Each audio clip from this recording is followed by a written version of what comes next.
Good morning सारे बच्चों को। This is our second revisionary video of share capital class 12th CBSE.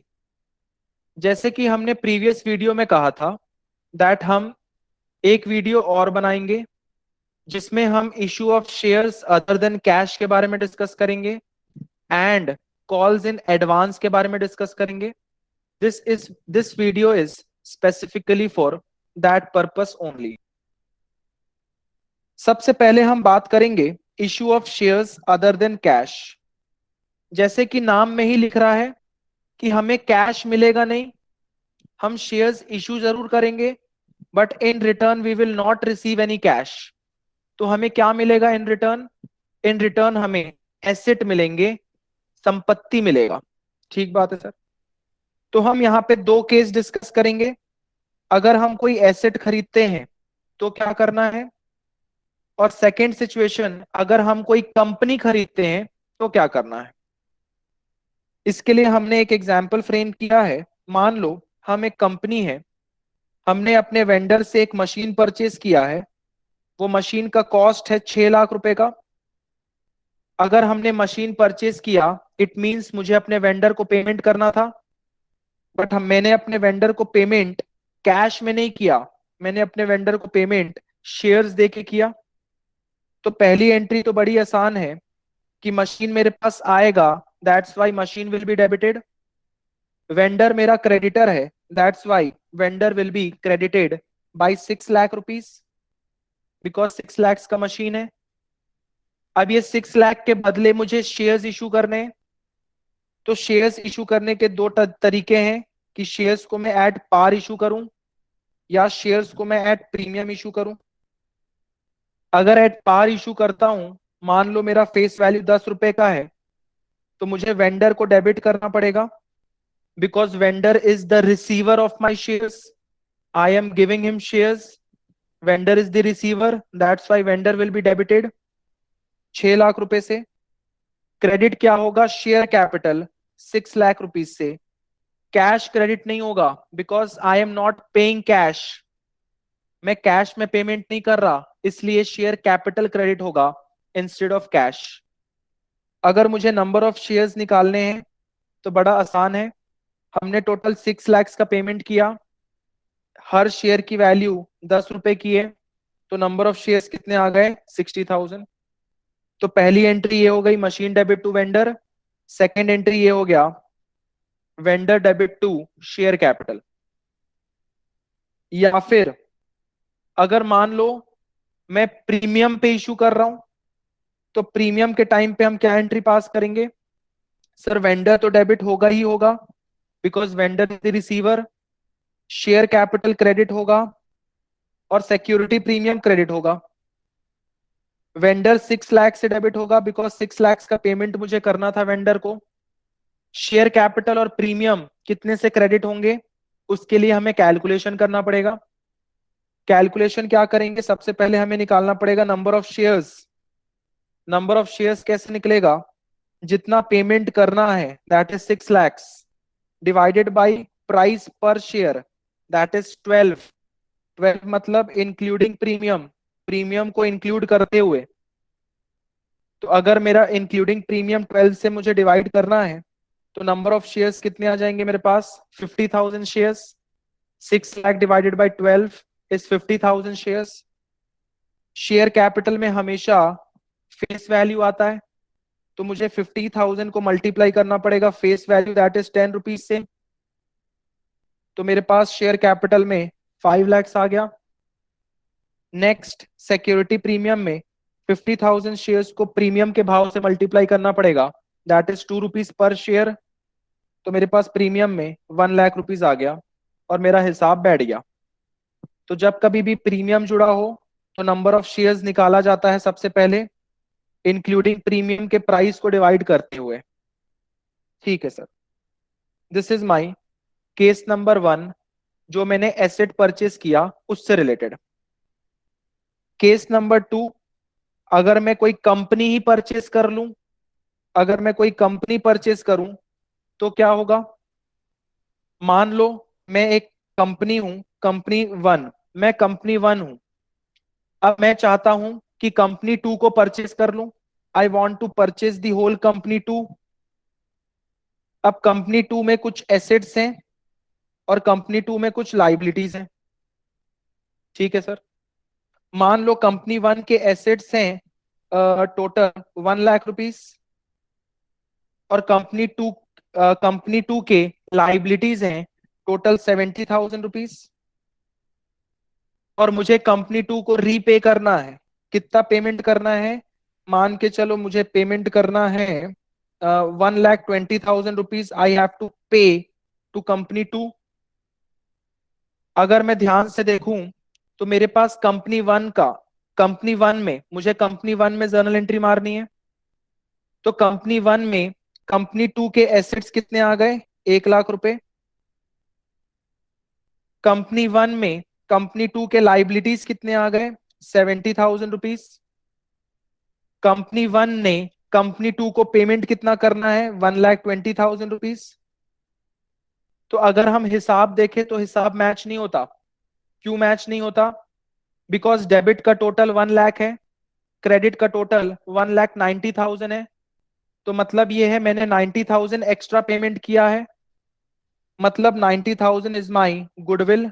This will be your balancing figure. अगर debit में balancing figure आ रहा है तो गुडविल रहेगा, और अगर क्रेडिट में बैलेंसिंग फिगर आ रहा है तो वो कैपिटल रिजर्व्स रहेगा। ठीक है सर। अब क्योंकि मुझे अपने वेंडर को 1,20,000 पे करना है, तो मैं पे कैसे करूंगा? शेयर्स इशू करके पे करूंगा। तो शेयर्स दो तरीके से इशू हो सकते हैं, एक at par and second is at premium. अगर मैं एट पार इशू करता हूं, 10 रुपए का भाव है, तो मुझे 1,20,000 अपने वेंडर को पे करना है, दैट इज कंपनी 2 को पे करना है। तो vendor will be debited and share capital will be credited by 1,20,000 rupees. Number of shares कैसे निकलेंगे? 1,20,000 divided by face value 10, that is 12,000 shares. अगर मान लो मुझे प्रीमियम में इशू करना है, तो 10 रुपए का आइटम मुझे 12 रुपए में इशू करना है, मतलब मुझे अपने वेंडर को 1,20,000 तो पे करना ही है।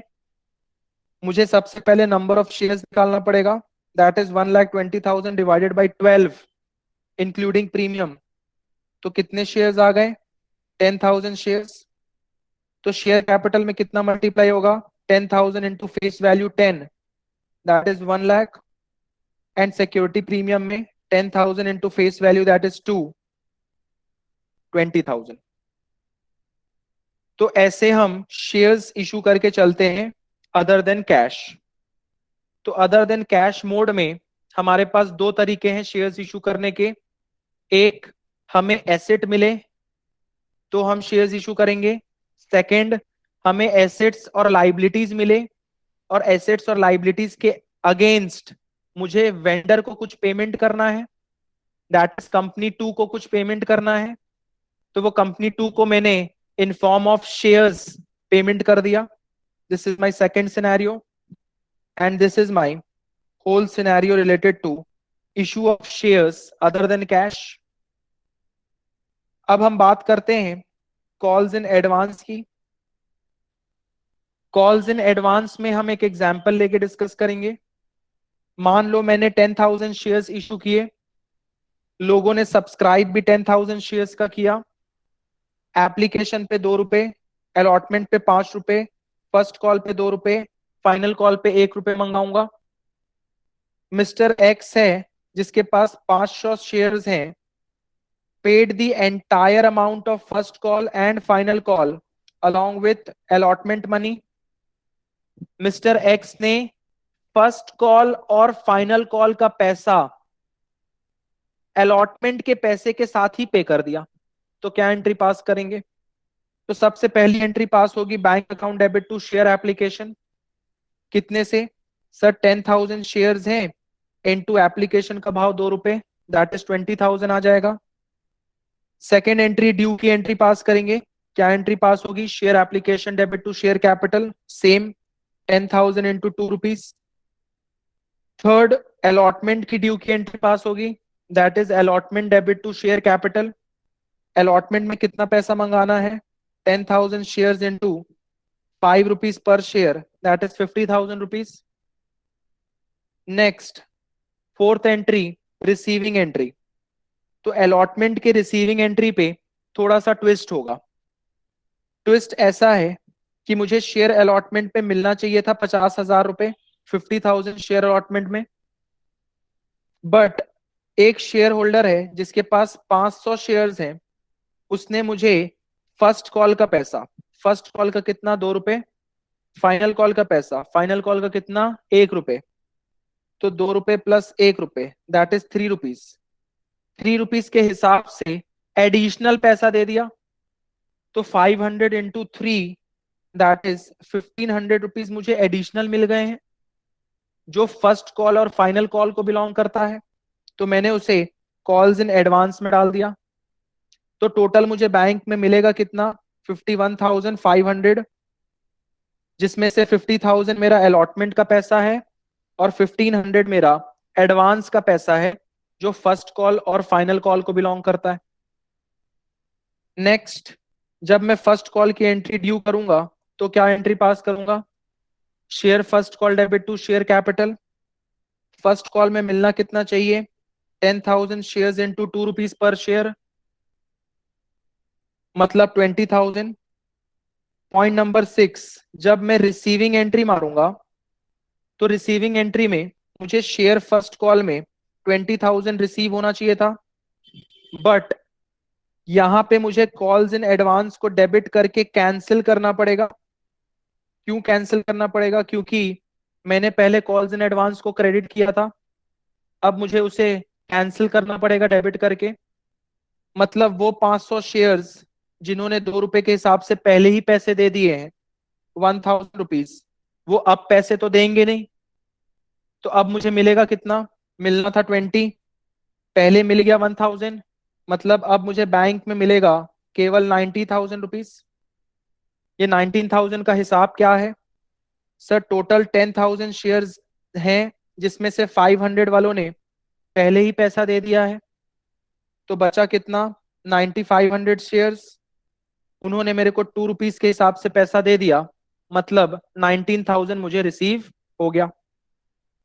नेक्स्ट, जब मैं फाइनल कॉल की एंट्री ड्यू करूंगा तो क्या एंट्री पास करूंगा, final call debit to share capital. Calculation क्या होगा, 10,000 shares into 1 rupees per share, 10,000 आ जाएगा। लास्ट, जब मैं रिसीविंग एंट्री पास करूंगा तो रिसीविंग एंट्री के टाइम पे बैंक डेबिट होगा, कॉल्स इन एडवांस डेबिट होगा to share final call. Share final call में मिलना चाहिए मुझे 10,000, बट कॉल्स इन एडवांस में 500 इंटू 1 रुपीज पहले ही मिल चुका है, 500 रुपीज, मतलब मुझे मिलेगा कितना, केवल 9,500 रुपीज। ये 9,500 का हिसाब क्या है, सर 10,000 शेयर्स थे, जिसमें से 500 वालों ने तो पहले ही दे दिया, तो बचा कितना शेयर्स, 9,500, उन्होंने 1 के हिसाब से दिया, तो 9,500 रुपीज आ जाएंगे बैंक में। तो कुल मिला के हमको ये समझ में आया, जब कॉल्स इन एडवांस रिसीव होता है, जब एडवांस रिसीव होता है तब हम उसे क्रेडिट करते हैं, because it is our liability. लेकिन जब हम एडवांस को सब्सिक्वेंट कॉल में एडजस्ट करते हैं, तो at the time of adjustment हमें कॉल्स इन एडवांस को डेबिट करना होता है, जैसे कि हमने फर्स्ट कॉल वाला एडजस्ट किया डेबिट करके, और फाइनल कॉल वाला भी हमने एडजस्ट कर दिया डेबिट करके। तो कहीं ना कहीं जो कॉल्स इन एडवांस 1,500 से क्रेडिट हुआ था, वो पहले 1,000 से डेबिट होके कैंसिल हो गया, और बचा हुआ 500 फाइनल कॉल में डेबिट होके कैंसिल हो गया। So this is my entire concept of calls in advance. जब हम कॉल्स इन एडवांस रिसीव करते हैं तो क्या एंट्री मारना है, and when calls in advance is adjusted in subsequent call, तो हमें क्या एंट्री पास करके चलना है।